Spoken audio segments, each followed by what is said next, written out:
Welcome back to the Close of Play podcast. This is it. This is Close of Play. I'm Ollie. And I'm Craig. We're your hosts. Enjoy this episode. Make sure you like and subscribe. See you soon. Enjoy. Red and red. Welcome back to Close of Play. Technically episode 5. Is it? It's all a bit, not blurry. No, it's just the format of how we do things. Obviously, I don't know if the listener has worked out yet, but it's a duo episode. It is. And then a guest episode, and then a duo episode, and then so on and so forth. Exactly. Which I think works really well. Yeah, but we keep improving. We're both sat here with headphones on now. I know. And it sounds incredible. I feel like I don't know how it looks live from Broadcast House. It looks official. It looks official. It probably sounds even better because we can probably control. We're almost hearing ourselves. Yeah. I don't know. Do we keep this going, do you think, when we bring the guest on? Obviously, so today, full disclosure, 2 episodes we're going to be banking. So with the guest, I won't announce who it is, but do we then sit opposite with the headphones on? Because I do see podcasts do this, where the guys who host the podcast will listen via headphones, and then the guest sits there and just chills, basically. For me, it's like a completely different. Oh, these chairs. These are basically a guest in themselves, aren't they? Every time you move, The silent partner. a silent partner. We should definitely approach them for a sponsor anyway. I would say IKEA, but it wasn't IKEA. It was Amazon, right? Amazon, quality Chinese, fake leather, industrial sofa. I think that's actually the 100 keyword title name of the listing, actually. Yeah. I fell back on it yesterday to take a call. I like to take a call in here because the acoustics of the room is so nice. Loves it. And I fell back on it, and I thought the thing was going to explode. Yeah. It sounds completely different though. Like I'm looking at you. Usually I can just hear you as a person. Yeah. And now I hear you as a voice. Do you think it's not as natural? It definitely sounds, if everyone can hear how good it sounds, if it sounds this good, yeah, let's roll with it. I feel like I'm fully submerged. Yeah. Submersed. Maybe one of us wears headphones, but I think it's like all or nothing though. Yeah. So if you're having a conversation, it's just... Look, it's another week. We're changing it up again. We're growing again. Yeah. I just feel like you can maybe hear too much. Yeah. Like if I move the mic, I don't want to move the microphone or myself at this point. Going to be a lot of I don't even want to breathe. I don't want silence. I just think of it's very AMSR. And like, for those who don't know, it's like the triggers, acoustic triggers, nothing to do with business. Nothing to do with business or BDM, by the way. It's just an abbreviation. Yeah. There we are anyway. So here we are. We're definitely where we want to be anyway. The sound, loads of great feedback from the last episode. And people are just kind of enjoying listening to us. Like the comments that you get from like people or listeners just getting in touch and they're like, oh, I just put it on while I was doing some admin or just listening to it while I'm driving in the car. And that's exactly what we want. Yeah. I didn't do this for gratification. Yeah, that's a lovely word. I don't know what it means. Yeah. For praise, basically. Okay. Yeah. But actually it's nice because I'm enjoying the process, but then to see that it gets positive feedback and other people are enjoying it is very fulfilling. Yeah. It's one of them things when someone says I've listened to it, you're like, oh, cool. Do you know what I mean? Like, thanks. So someone's actually listened to it. But anyway, where are we at this week? What's been happening? What's happening in the news? What's happening in our lives? But more importantly, what's happening with business? Where should we start? Business? I don't know. Business, yeah. I keep seeing loads of stuff about like mortgages and kind of, I think it's seeing stuff because I'm looking at it. So like in October, my mortgage kind of is going to shoot me in the arse, and I didn't realize how much. Can you disclose what rate you pay at the moment? Oh, exclusive. So I got like 2 parts to my mortgage because I ported it when I bought like from my old house, so I didn't have to pay the early repayment charge, which is great because you think, oh, I'm saving. So like at the additional amount I borrowed on top of the mortgage that I ported, I think it's like 3.83, and at the time I was like, fucking hell. That's so much. Yeah. And then my like the mass amount on the mortgage is like 1.83%. Right. And that expires in October this year. And then you'll be back. Well, the base rate now is 4%. Yeah. How? Which some people say that's an amazing thing in current climate, but actually based on where you are to where you're going to be, that is a significant chunk of change, right? Depends who you talk to. Like I feel like we're this cool young generation. The older generation, they still remember paying like 8-9%, and that was like a bargain deal. The mortgage was the best thing you could have. But I feel when you've had something so low, I think it comes back to don't matter if it's a mortgage or a product, like why are you paying twice as much for the same thing? Yeah, how does that happen? And in such a short time span as well, really. It wasn't so long ago where mine was 2.8%, and I thought that was a lot of money. Yeah. And I've got friends who over COVID seemed to get these wacky deals where it was almost 0%. Yeah, wasn't the base rate like 0.0 something or something? Which is just when you look at then compared to now, it's just crazy, and it is a significant amount of money on top of everything else that obviously expenditure's gone up. And yeah, it's scary, but it's one of them things like you've almost just got to be prepared for it.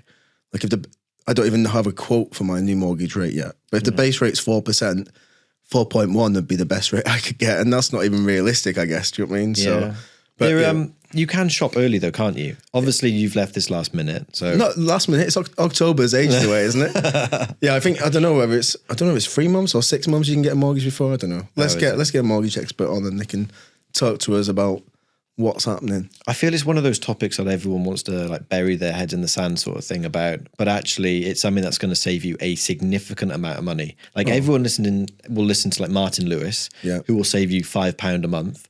But no one will listen to a mortgage advisor who will save you thousands of pounds a year potentially, right? I think the whole generation thing, it's like the high street banks, people are very loyal to James, the bank manager from Barclays. No offense if there's someone called James from Barclays, just an example. Respect James. Respect James, you know what I mean? But Barclays or HSBC, anyone on the high street, it's like walking into Craig's photography store. Yeah. You're going to shout about all of the products that you can sell. Yeah. So I've always gone with like an independent broker. Yeah. Who isn't incentivized to sell a specific product. Yeah, and she's great.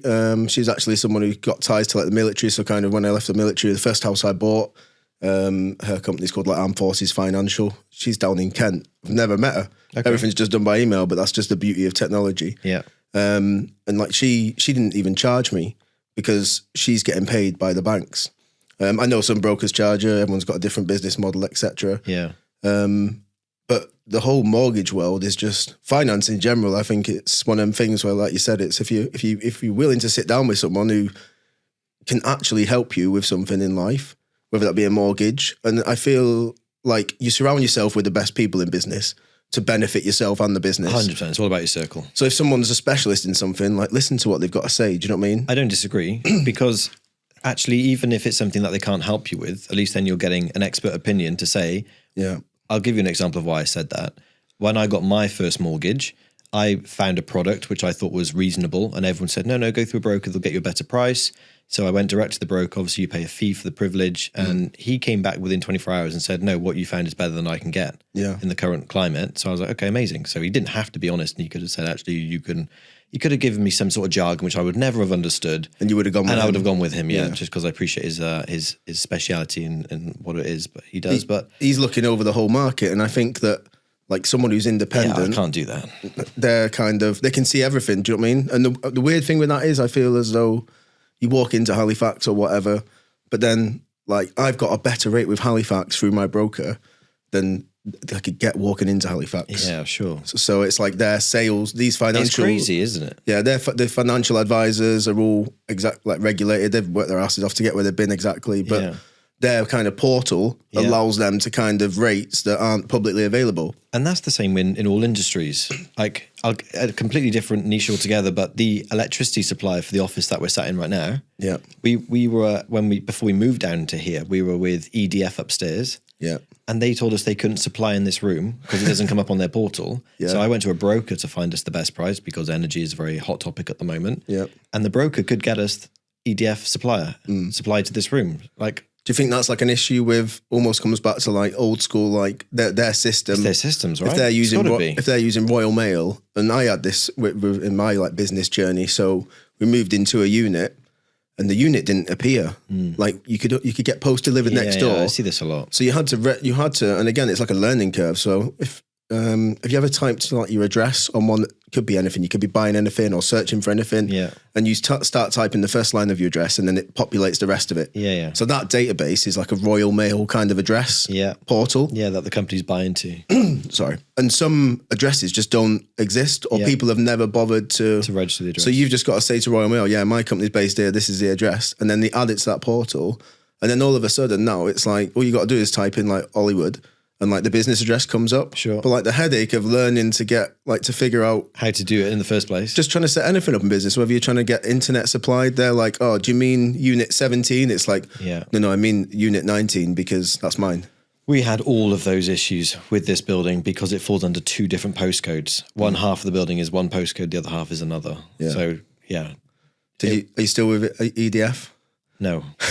No, we're not on good terms with EDF. No. Energy in general. So I read something and it said that now, obviously I feel like everyone just uses an excuse for anything to do with a global topic, but now we're paying less for electric and gas, but then we're still paying the prices as though it was inflated due to like Russia and the Ukraine thing. But like, why hasn't that dropped back down though? I agree, and the likelihood is if it does drop, it'll be like the whole like fuel, diesel and petrol thing where it goes down maybe 20%, 10%, and everyone's like, oh, it's come back down again. When the truth is, it hasn't come down. Yeah, based on where it was originally.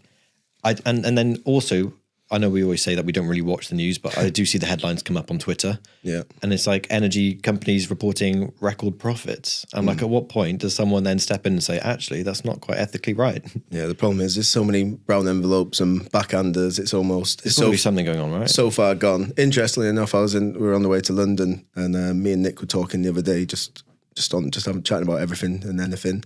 And he was saying the only news he watches is Al Jazeera. Yeah. And just from his time in the military. And he said basically like whether it's good or bad, they're just impartial. Okay. They don't allow any influence. There's no kind of people sending them stories. They're reporting on world issues, good or bad. And he said it's just if you want to know what's actually happening in the world, he just watches that. This is what Twitter's striving to be at the moment. What, impartial? Impartial, yeah. There's so much corruption before Elon came in with Twitter. Yeah. Did he just come in and fire everyone? Well, yeah, controversially, yes. Yeah. And then some of those people have now come back to their jobs. But what's nice about it is all of those documents between government and Twitter, etc. They've been leaking them all, and they've been publicizing it to show how bad things were prior to that takeover. Yeah. Because you're all on top of this. What is it, AI or something? Oh, yeah, so AI. Tell me about AI, because I know you've used it for a few bits for me and just I think I kind of get how it works, but it's one of them things that I'm not interested in it because there'll be people who specialize in it and are really good at it. There's such a split decision over AI. And the truth is... What is it for anyone who like AI? Artificial intelligence is just, it's at the baseline, automation almost, it could be anything. There's a program recently which has gone viral, which many viewers I'm sure have heard of, which is ChatGPT. For those who probably don't know, there's a premium service coming out of ChatGPT, but basically it's one of those systems, they've been around for years, but this thing is on another level where you can ask it anything and it will come back with a response. Yeah. And I remember being in high school and there being similar platforms where you could do these things, or you could ask a question, or you could think of a person and it would guess the person. You know, there's been loads of algorithms to do those sorts of things, but this thing, it seems like it trawls the internet for answers. You could ask it to write you a poem about something specific or a rap song about something specific, or you could write something in the style of a specific author and it would do it. And what are you doing? Are you just saying like Ollie Williams, Hollywood, and then it will use the internet to kind of... Yeah, I mean, in a real world example for businesses and people may be listening, if you're someone who struggles with social media content, then actually it's a really good tool to say, write me a caption based on, let's say you went to London this week to do a shot fit, and you could literally put, write me a caption based on me going to London this week to do a shot fit for X, and it would write you this really nice caption with the hashtags. What's it using, or is it just searching the web, or just knowing? It's artificial intelligence, so it's using its own processing power. But knowing what shot fitting is, knowing where London is, and knowing it's probably traffic. It must be plugged into everything to be able to understand, because it gets the context right 99% of the time, I would say. And what, you can just edit my name's not John. Yeah. Well, if you tell it that your name is Ollie, it will never use it. It will then use your name. That's clever. That. It's so good. Is that kind of early stages as well, or is it established, but a lot of people still... It's on like version 4 now. Okay. But then they show the diagram between 4 and 5, the learning curve that it's coming over. Let's say version 4 for argument is like 3 million responses, and then the next version is going to be 4 billion responses. So there's massive leaps between them. And this is just the start of the journey, to be honest. There's another, so the flip side, that's ChatGPT in a nutshell. And yes, there's a premium subscription coming, because a lot of users of ChatGPT will see certain times of the day you can't get onto it because there's so much traffic going to those sites and it requires a lot of processing power. I did read somewhere it's $1 million a day to power that software. Wow. And they're not making any profit at the moment. So there's a premium version coming, which basically means you'll always be able to get onto it. You'll get faster responses, which is just mind-blowing in itself. And I think it was $20 a month, which actually is a copywriter full-time would be 10 times or 100 times that, you know? But you feel, is it one of these things that like, when you hear about it like mass news, it's probably because a big company's bought the whole rights to it? Yeah. Or is it one of them things that almost there is no rights, it's a technology now? They're looking to go open source with it. So companies will be able to use this technology within their own systems. Okay. And at that point then, if you can imagine like automated response for your business. Yeah. So the days of like Messenger where you set up these automated responses and it basically just triggers a response based on keywords. Imagine having that technology behind it where it can actually have a full-blown conversation with somebody. Just the technology potential is endless. Yeah. And it's happening whether we like it or not. And I appreciate people don't like it because people don't like change. They fear what may come of AI. People think Terminator, and actually we're not quite there yet. No. I mean, if you watch Boston Dynamics, it's one of the more popular robotic companies that publicize a lot on YouTube. And there's robots that can do backflips and stuff, which is great. But it's not Terminator level. You know what I mean? But there's no end of days in sight just yet. It's exciting at the same thing, isn't it? I think it's exciting, yeah. Okay. And the companies who adapt to this now will thrive in a matter of time. So AI. AI. That's interesting. And I feel you've used a lot of words that even I'm sat here going, what's open source? There is open source just means everyone can use it. Okay. There is another product as well, which is the same kind of branch of company. It's OpenAI, but it's image generation. So you could say, generate me a pixel art photo of a man on a horse wearing a pink hat. Literally something completely random. Nice. And it will do it. Well, even if it doesn't exist? Even if it doesn't exist. And it will just generate this for you. That's mad, isn't it? And you could say, well, do it in the style of Van Gogh or something like that, and it would do it for you. Like you said, though, the cost saving of that, like once you can apply that to your business. It's scary how good it is as well. I challenged it a few weeks back and I uploaded a photo of myself. It's just a picture of me sat in a chair. And then I added into the keywords, I said, so it's me sat in a hotel room basically. Yeah. And I said, add a city view, add a table with a bottle of champagne and add a girl giving me a massage. And it generated all these things and it was perfect. What? Even the shadows were perfect. That's mad. I feel like people listening, they're going to be like, how can remember, AI work for me? If I remember, I will put the image somewhere here and you can see it and you can go, oh shit. Because it is an oh shit moment. Really? It's that good. And it's almost still very early. Exactly. Yeah. That's crazy. But yeah. AI is definitely the future. The next big thing then. Yeah. Do you feel it's something where like Elon Musk can kind of, because that's the thing I was thinking about the other day. So, you know, like WhatsApp. So now that's almost like the whole Meta network. So WhatsApp is Facebook. Facebook is Meta now. Yeah. They've obviously bought Instagram. They bought WhatsApp. Do you feel like they want something like Twitter? Or what's their next kind of card or product that they want to have under their brand? Do you think they just want the monopoly when it comes to like social media and comms? Or do you think there's actually a strategy behind it? They have got the monopoly and as such. The beauty with Twitter is now it's just gone impartial, where everything that you see on Facebook, Instagram, etc. is targeted towards you. Okay. Even the content that you see, for example, you follow me. Yeah. But actually, how often do you see the content I put out? Because you don't always hear it. Like, I follow all my friends from school back in the day and people I used to work with, but very rarely am I presented with that content. Okay. You know, the algorithm, it tries to guess what I want to consume to hold me on the platform more. When I go through my discovery page, it's all cameras, cars, etc.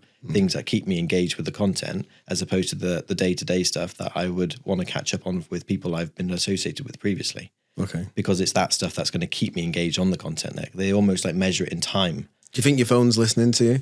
All the time. Because it's scary, isn't it? Like, if we both put our phones on the table and everything we talk about here, like how the hell, like if we talk about buying a new van, is the technology that good that if you're just scrolling through Facebook or whatever, how do you get adverts for new vans it's just a keyword, isn't it? And they say they don't do this, okay? So the question has been raised a lot of times, and even like it's like listening, isn't it? Like sorry to interrupt. No. I didn't realize, like I always kind of thought in the back of my mind. So everything you ever say to like an Alexa, you can go on the Alexa app. Oh yeah, everything's recorded. You can listen. So like when the kids are saying, Alexa, play like Disneyland theme tune, and it's like you can hear that it records them speaking to Alexa. All those voice clips are saved. That's scary, though, isn't it? Yeah. Same when you use Google Maps. If you're signed into a Google account, all of those journeys are saved. And if you've got location services turned on, you can actually see the map of where your phone has been day to day. Yeah. I should be saying that, like little tips there for catching people out. But Catching people out. Has it ever come up, like, it came up the other week, I'm sure it did. So on Google Maps, it thought I'd been somewhere. Yeah. And it was like, did you go here? Because it's like information missing. It's like trying to track your day or week. So like your journey. Yeah. So it can preempt for next time. So it can monitor the traffic of where you're going next time. It's like, did you go to the 2p machines at Barry Island? We think you did. We don't know whether you did. Can you give us a little picture to let us know what they look like? And if you did, leave us a review of this business. Yeah. Thanks, Stardust Illumination. Yeah. It's almost crazy, I think, is the best way to describe it. Like it's so mad that all these things are listening to you. And like you said, like surely that's illegal. Yeah. But what can you do about it? Do you know what I mean? But then at the same time, like from this, someone might, you're obviously, whatever you talk about, you're obviously interested in, or there's obviously a discussion. So it's very clever that they can populate ads. Like it's almost like Facebook's HQ is people listening through our phones and then going, right, drop the van ads on. It is a mad one. I know when you sign up to these services, one of the terms and conditions are that you are able to be fed targeted ads. And I've even seen check boxes where it says, do you want us to further enhance this service? And you say yes, because whatever. No one really cares. My life isn't that interesting. Accept cookies. Accept cookies, yeah. But they do always say that they're not listening. They do kind of, that message always comes through. However, I've had it where a friend and I have been talking about a men's face scrub. Very specific product, which I wouldn't even think to go and get in Tesco. But the moment I've walked into Tesco, I've had an ad fed to me, which is for this fucking face scrub. Just so happens it's on offer as well. Yeah. And I'm like, that has got to be a purposely done thing, right? It's too much of a coincidence. Surely that's only going to get worse as well. Do you know what I mean? I feel like I almost feel... But you could argue that it does enhance the experience of what you want, right? 100%. Some people must love it, but some people, well... Everyone knows a consumer, do you know what I mean? Yeah. Daisy's a massive consumer, do you know what I mean? She'll be up all night with her baby, then the next day something will come from Amazon while she's been up feeding the baby, and it's like... She doesn't even know she's done it. What's this? And she don't even know what's coming. It's almost like when the Amazon turn up to work, it's like, I don't have a clue what this is at this point, do you know what I mean? Are you on first name basis with the Amazon guy? Not anymore. Well, I don't know. I don't even think he can get into our house at the moment. I think he just leaves them around the side, because the doorbell usually goes... it's not even an Amazon van anymore, so I don't know how many times the Amazon contract has been subbed out in Barry, but this guy turns up and he just leaves them in our safe place. In your safe place. Safe place. Have you ever had something delivered in a safe place and then it's not been there? Because you know, like Christmas time, you see all these videos. To be fair, I think Amazon are pretty good. Amazon are on it, yeah. You know, like, well, they change their name every week so they can't get sued. Like Hermes, Every. Like the delivery drivers take it. And then obviously just take it back with them. But nearly everyone's got a video doorbell now. So they're getting caught. And it's almost like the food deliveries. So like people are taking a picture and then being like, oh, sorry, I'm going to... There's no avoiding it there. No. The video doorbell is a great invention though. But a bit annoying when you're busy. Because something like... Oh, and it goes off all the time. If your missus' mates are coming in while you're at work, I mean, you don't really want to see them. On Ring specifically, I always get the notification, movement at the door or something like that. Mine is Eufy, EUFY security. Couldn't afford, I'm too tight to buy like the brands, but essentially the same thing. But it can detect. So I've got that, and I've got the same brand CCTV system. Really cool one, as in it's all wireless. You charge the cameras up, and they supposedly last 6 months. They're doing all right at the moment, and it just records to like a box that plugs in. But it can dictate motion, but then it'll know a human. Do you know what I mean? Does your doorbell Jonathan Ross again? Here we go. Does the doorbell do that? Or does yours just tell motion? No, it does. It does everything, to be fair. Okay. When it rings, does it keep ringing until like you answer it on your phone? Well, you can set that in the settings. Even the one that we've got here in the office, it will actually send the alert to all the individual cameras and use them as repeaters for the doorbell noise as well. Really? Which I think is a little cool feature. That's the Amazon one. Oh, can't afford that. I got mine off Amazon, but it's not Amazon. The cameras though, even the CCTV, you can talk through them. Yeah. And you can turn the light on. I feel that's a really cool kind of movement in technology. Like CCTV always used to be like wires and trunking, and it's just become so accessible now. Yeah. And affordable, I would say. Yeah, because you don't need the DVR or anything anymore. You don't need to have all these wires everywhere. Don't need a monitor. You just need a plug socket and a Wi-Fi connection. That's a 2K system, and that was like 300 quid or something last Christmas. And it's like 4 cameras, 2K. We don't get any money from them, so we've talked about them a bit too long, haven't we? True. Have you seen the lawsuit for Lidl and Tesco? Apparently Tesco were always Lidl's brand. They always had a yellow circle. I don't get how they get away with this. It's the whole Caterpillar situation again. Yeah. Do you feel as though it's just like they almost know they haven't got a case, but they've got enough? Tesco are a bit boring. You know what I mean? A lot of old people shop there. They need a bit of media. I'm just guessing that's what it is. So just from my own understanding, is Tesco suing Lidl or vice versa? I thought it was Lidl suing Tesco. I don't know who's suing who, but it's around the yellow circle. The yellow circle. Use of the yellow circle. So I think it's Lidl suing Tesco. Yeah, our friend Mikey T, he'll be all over this. So Mike is the chartered trademark attorney. So yeah, it's like high court, very serious. But are they is it just a waste of money? Like what do you get from whoever wins? I swear Lidl have gone out with the slogan, every Lidl helps. From the start. And they'll be like, do you know what? We'll retract this one and you just take this away. But do you reckon they just both want a bit of publicity? Yeah. Yellow circle. So when you're thinking of your brand, also if anyone's got a brand or creating a brand, Trademark, we know a really good guy, Michael Tennant. He's got a company called Tennant IP, done some great stuff for me. And it's one of them things that you don't forget. You think, no one else can ever be called Hollywood. Do you know what I mean? But when you start in the business, you're almost trying to make money. I mean, you don't have loads of money sat there. Yeah. And everything was fine. I think I spent like £1,000 on mine because it's quite. I will be big headed and say it's a cool brand. Yeah, absolutely. So we've trademarked it, got all the classes right. Mike's done all his homework, and it's very protected. Yeah. And like Mike's that good. I think maybe 12, 18 months ago, he actually found a company that were trading as Hollywood. No way. And it was already trademarked at this point. Yeah, he was like, have you seen these? And it's kind of sad, but it almost like, that's why it's a cool story to talk about. So Hollywood, my brand, very protected. I believe that my brand is good. So that's why I spent the money protecting it. Yeah. And that's kind of who we are. And that's what people remember. They love the name. So Mike found this company somewhere else in Wales. We won't go into too much detail just in case they're listening. Yeah. I mean, but again, it's sad, but it's almost like proves why it's worth doing it properly. Absolutely. So he found this company and they were trading as like Hollywood carpentry and construction or something. And ironically, I think the guy was called Oliver Wood. Do you know what I mean? So he even had the name. I don't have that name. Do you know what I mean? Mine lost. Well, I'm saying that's not my name, but the amount of people that come up and say, "Can I speak to Mr. Wood, please?" No, but he didn't trademark. He didn't. So he'd been trading longer than me. Yeah, he'd been going maybe 7 years, and that's the scary thing. It's like done nothing wrong. Yeah, and I'd done nothing wrong, but because I've got the rights, you've almost got to think of yourself. Yeah, but he had no trademarking, no protection. And then Mike obviously sent him this lovely letter. That's when it comes in. It's like cease and desist. Like you need to change your name. Yeah. And I'd say stupidly, you got to be careful with your words. But he then Googled a company to like help protect my company or whatever. Right. Found this like company in London that were like, yeah, we'll protect your brand. You know what I mean? No win, no fee. We'll take all your money, and obviously we don't even look at the case before we take your money. Oh right. And then we got this like templated letter, and Mike saw it and he shut it down. Do you know what I mean? But ultimately, regardless of who you use for your trademarking and whether you've done it properly, like it shows the importance of protecting your brand. And they had to change their company name.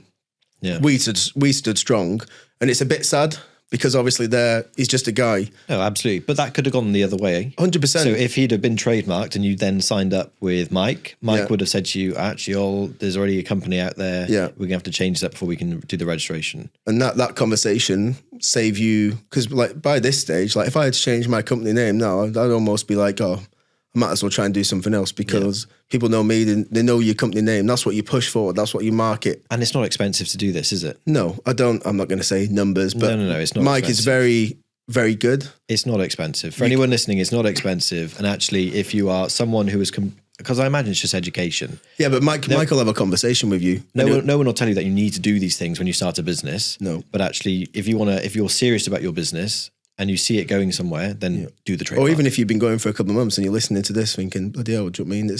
It can get serious, and what you want to make sure is you're not on the other foot. Yeah. And for a minute you think, yeah, that's sad, they've had to change the name. But like you said, the flip side of that is it could have been us. Yeah. But then working with someone like Mike or any like chartered trademark attorney, it's the conversation at the beginning, like you said, which probably they wouldn't even charge you for. Yeah. Because it's not worth, with a quick search on the portal. No, they'd want to do the due diligence. They'd be like, anyway. There's no point in spending any money. Yeah. You can't have this name. Yeah.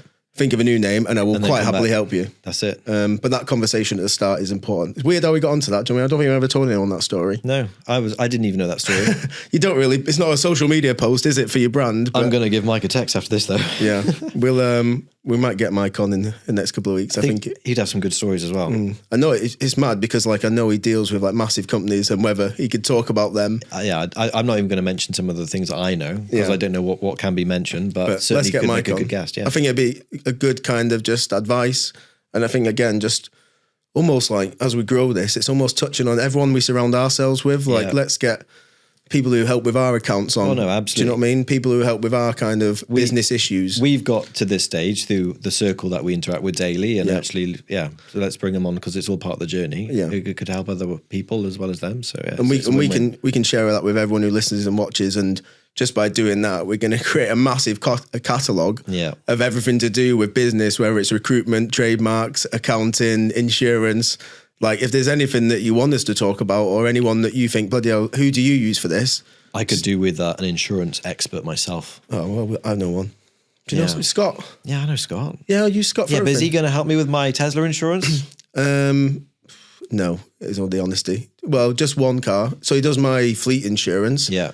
And that's competitive. Yeah. It's funny that you mentioned one thing and it's like a whole nother episode just talking about insurance. But the fleet insurance is weird. So I've always, again, because I'm tight and I think I know what I'm doing. And when you start a business, everyone thinks, oh, I'll do this, I can do this. I know how to do insurance. And it got to a point where I had like 4 vehicles, all on individual insurance policies. Right. And then Scott, my insurance broker, he looks after everything. And then he was like, you need a fleet policy is better. And it has loads of benefits as far as what we do. Like you could jump in one of my vans as long as you're over 25. Do you know what I mean? But you get penalised in the first year because the companies that offer this package, it's for business. Do you know what I mean? You get the benefits that you can't get in any driver policy on comparethemarket.com. But the first year, I think it was nearly $4,000 for the fleet policy. For how many vehicles? That was free. Okay. So 2 vans and Nick's Tesla. Which again, I could take the Tesla out, but it's just ease. It's one less thing to worry about. Yeah. So you're paying a bit more, but I wanted to do it because I'd never done it before, but I wanted to do it. So I was in this cycle of like fleet policy. It's only a mini fleet. It's not, I say a fleet. Oh, I've got a fleet. No. I've got a couple of vans and a couple of cars. So after the first year? So first year was last year, which was like 3,900. And then this year it's dropped down to $3,000. Oh, wow. So if you can buy, and don't get me wrong, it's still a hell of a lot of money for insurance. And I'm the person who I haven't claimed, I want half my premium back kind of guy. Do you know what I mean? But if you've got a fleet, if you've got like, I think your minimum's 3 or maybe even 2. I'm sure Scott said they maybe do it with 2. I think it's Aviva who actually do the policy. I'm sure it's 2. Yeah. But now it's like, hang on a minute, that's good value. But then my other Tesla, he couldn't, so that was a Model Y. And obviously, you know what it's like with Teslas. Like when they launch one, no one's got any information. Everyone knows they're fast, so they treat it like a bloody Lamborghini. And then there's only selected insurers that will deal with it. It is actually the hardest car to insure on the market at the moment. It's like class 50 insurance or something. Not just, it doesn't even go by value anymore. It's because the parts have become so inaccessible with people waiting 6 months for a bumper, etc. when these things come to repair. And because the repair cost is so high, because it has to go through Tesla or approved Tesla garages, that my insurance first year, I didn't think it was too bad because of the cost of the vehicle was $800, I want to say. Okay. And then this year's gone up to $1,500 through no fault of my own. My no claims has gone up, no accidents recorded, but simply because parts availability has gone down.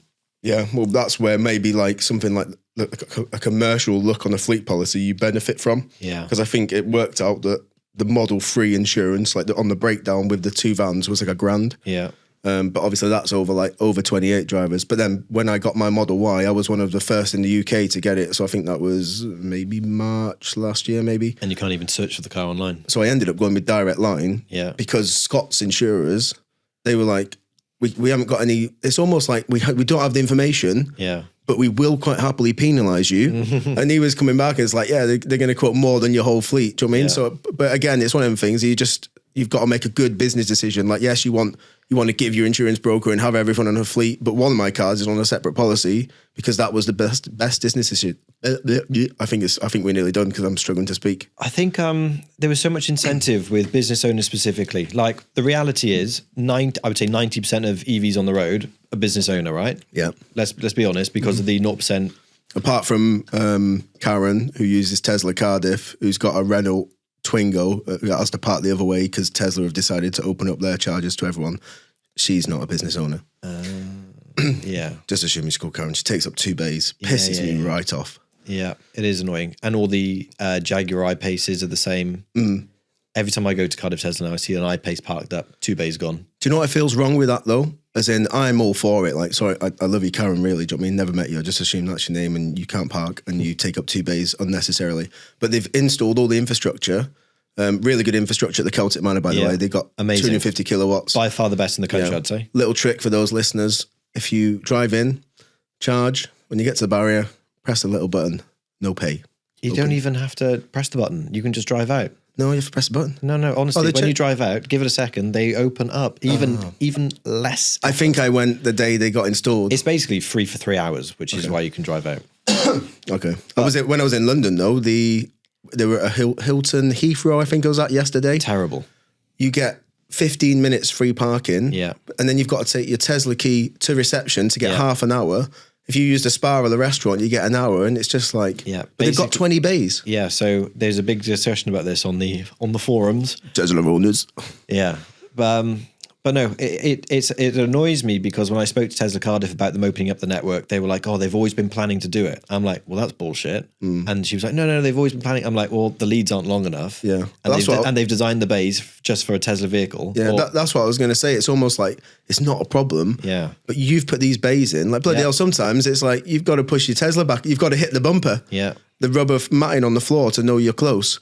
But like, if you were always going to do that, you needed to design them differently. 100%. I was on the way back from Disneyland, and I'll have to find it because it's the worst chart. So it's on this new, where was it? I'm guessing it's, where's the Eurotunnel? Probably, I'll find it anyway. Yeah. And I'll tell you next time.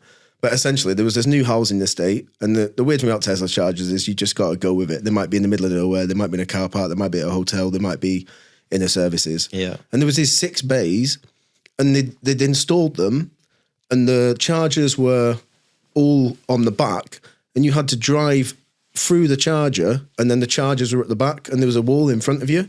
So I don't know whether the contractors had the plans upside down, but it's so Cardiff, yeah. So what if it's like the that? bays are in use? Well, you can't get in. So the chargers are in front of the bays, and then the bays are even smaller because you've got to get to, I think they've installed it wrong. Sounds like it. So let's call them out and I'll find it. But absolute ball ache. But anyway, Teslas. On the point of EV though. So the reason why I wanted to kind of focus on that topic just a little bit was I get asked a lot, specifically by business owners when I'm on site and they see I turn up in the Tesla and they go, oh, is it worth it, blah, blah, blah. I find myself saying no now. Okay. Where at first I was like, yeah, it's amazing, it's great. Not because I was in the honeymoon phase, but because the incentives were good. Yeah. You know, everything was comparable. But now I don't feel it is. I totally agree because we're basically at double what it was when we both got our first Tesla. Yeah. But the way I look at it business-wise is just say diesel's £1.80. Yeah. If a kilowatt is 60p, yeah, we're still a third cheaper. Yeah. The moment we go past halfway, as a business, I need to sit down and work out whether that's still cost effective on the basis that by the time I have a solution for either getting rid or upgrading or getting new cars, it's probably going to be at 75% the cost of diesel. Yeah. But you also have to factor that you pay a premium for the vehicle. Yeah. Even if it's through the business and it's 0%, you still pay that premium. It still comes out of money. Do you pay the $9.99 as well? Yeah, I pay the $9.99 for the premium connectivity. That's mad, isn't it? But we do it. Which they don't tell you at purchase. Yeah. Oh, you like that car? Oh, you want the maps to tell you where the traffic is? £10 a month. You want to watch Netflix? £10 a month. Yeah. Which you obviously want. Yeah. What else is it? So the insurance is 3 times what you pay on any other car on average, I would say. What you might find though is, so what's your plan? When do you give yours back? I've got mine. Or are you going to buy it? Are you? No, I'm giving it back. And then are you going to get another Tesla? I don't know. Because I feel like I'm tempted to go and test drive everyone else's now because it's all about the range for me. I love all the little bits of Tesla. If you're in the market for an EV, the Tesla is the one, isn't it? Because of the gimmicks, because of the software. It's all part of the experience. Like how often does any other EV update? Yeah. Like the Tesla gets like a 2-week update or once a month minimum, right? Yeah. And you get new features. So what you buy from the showroom isn't what you get a year on. You've got the latest car. So when you wake up in the morning, are your seats warm, steering wheel warm, your car's defrost, ready to go. It is amazing. unless someone has that, plus the range, they're the two things that I can't go without now. And they've just added the ability to look at the camera inside the car. Yeah, which is funny because Tesla are weird. The car is top spec, fully loaded. In 5 years' time, something will drop out the boot and there'll be an exhaust system which pops out, which was always fitted. Yeah. But it was never activated. And one night they were like, okay, let's drop the exhaust now. And you'll come out and you'll be like, oh, it's got a fake exhaust. But it's all on there. The camera inside, it's been there since day one. And you know it's a camera, not activated. A month ago, the software is like internal. Which you wouldn't see in any other electric vehicle. So if someone tries to break into your car now, one, good luck to them. Two, if you've got a Tesla and you don't already, make sure you put a pin to drive. Yeah. Because someone can bypass the unlocking, but they can't get past the pin. But then you can see them robbing your car. Their face. And as they're driving away with it, you can call the police and be like, yeah, he's on Newport Road. You can literally track the vehicle. This is what he looks like. It's the best thing when I go to the airport and I always do the valet parking. Yeah. And for anyone who doesn't know, that's a good life hack because it's pennies more and they'll meet you at the gate. Yeah. Like take the car away and then drop it off. Amazing. Yeah. So and you can put it in valet mode. Put it in valet mode. So do what you want, boys. On a Lamborghini, you're going to take it out for the night while I'm away. You can't drive over 30 miles an hour. I've limited it. Yeah. And I can watch through the cameras and see where the car's parked and who's interacting with it. See what song they're listening to. I can play a fart noise if I want to as well. Yeah. To the actual external speaker and catch people off guard. Ha ha ha. Yeah. So yeah, it is great. We're big advocates for it, but I feel there's a reason why. But you mean in 2 years' time something might be better, and I'm open to it as long as it's the best business decision. It just feels like when I bought, it was a booming thing. This is the future, and now it seems like it's on the way out. Don't be so negative about it. No. I hope I'm wrong. Yeah. The thing is, with other, the moment you start looking to shop away from something, it's like Tesla have the monopoly on the charging. Like for me, when I'm going to London, even though it might be a ball ache trying to park in Hilton at Heathrow, it's the charging speed. Yeah. I'm annoyed if I'm 20 minutes onto a 3-hour journey. Yeah. But how long is it on a 50 kilowatt rapid charger at the I don't want to spend an hour at the services. I want to get home and see the kids. Do you know what I mean? When you've used a supercharger and they always work. Yeah. They're never not working. I've waited probably since I've had I had the Model 3, then give it to Nick when I got the Model Y. So maybe I'm into maybe 18 months of driving a Tesla now. Yeah. I'll never go back to not electric. Yeah. I've had to wait probably 3 or 4 times at chargers. Yeah. And that's only in the last 6 months, I'd say. It happened to me once. But I think as long as they do their bit and keep up with the charging. Yeah. Like bloody hell, when I drove to Paris the other month, there was a charger at the hotel, unbranded ones. You just plugged in, there's no free charging. Do you know what I mean? Yeah. No, that is a perk, isn't it? Yeah. Because then you're not literally, there's no additional cost. Yeah. First time I saw something which I thought was pretty cool in Disneyland in Paris. If you haven't been, make sure you go. Yeah. Best time of your life. So all the normal parking bays, nothing signposted either. So it's one of them things that if you don't look for it, you wouldn't see it. So they had electric charging bays, normal bays, disabled bays, disabled charging bays. What? That's cool, isn't it? I've never seen that before. I haven't. Surely there'd be enough in a disabled bay anyway. Well, it makes sense actually. 100%. When you think about it, it makes a lot of sense. But then over here, the disabled bays are bigger, so you've got to park there. You're penalised. But you can't charge your car. And I thought, that's very clever. Very clever, yeah. And this is very old, and they built it when they built the hotel. Yeah. Definitely something to consider, even if you just had 1 or 2 spaces. 100%. If you do have a petrol or diesel engine, like I said, it must be close to the end of the episode because I can't speak. We do apologise for the last segment, but if you don't... I think people are interested, though. If you don't know, get to know. As Craig would say, it is what it is. It is what it is. And that is... Close of play. Thanks for listening. Thanks for watching. Make sure you... like and subscribe. We will see you very soon. Until next week. Bye-bye. Bye. And then the outro. 2, 3, 4.